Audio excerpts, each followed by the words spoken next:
শুনলাম আমি খুবই খুশি, মানে খুবই ভালো প্রাইজে গেছে, বাট এক্স্যাক্টলি জানি না কত।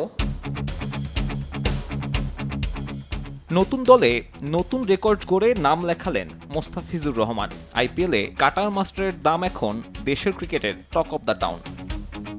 সতীর্থদের জন্যও এমন খবর আনন্দের। কেউ কেউ তো খুঁজছেন অনুপ্রেরণা, কারো মতে এমন দামি প্রাপ্য মোস্তাফিজের। শুনলাম আমি খুবই খুশি, মানে খুবই ভালো প্রাইজে গেছে, বাট এক্স্যাক্টলি জানি না কত।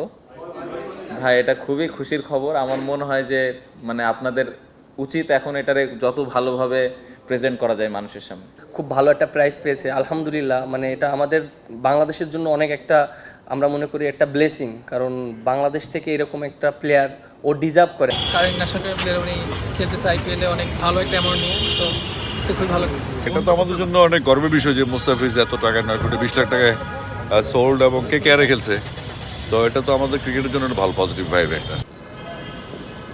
তবে রেকর্ড করা দামের পরেও আইপিএলের পুরো মৌসুম খেলতে পারবেন না মোস্তাফিজ। ক্রিকেট অপারেশনস চেয়ারম্যান নিশ্চিত করেছেন এপ্রিলে নিউজিল্যান্ড সিরিজ খেলতে হবে মোস্তাফিজের। 3টি টি-20 আর সমান ওয়ানডে খেলতে বাংলাদেশ সফরে আসবে কিউইরা। টি-20 গুরুত্বপূর্ণ না হলেও ওয়ানডে বিশ্বকাপ বাছাইয়ের জন্য গুরুত্বপূর্ণ ওডিআই সিরিজ।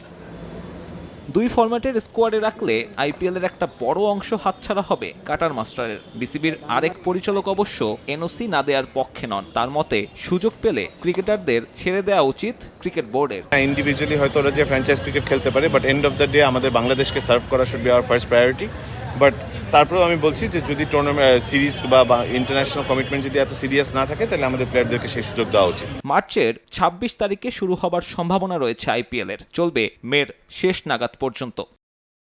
সাব্বির মিথুন, সময় সংবাদ, ঢাকা।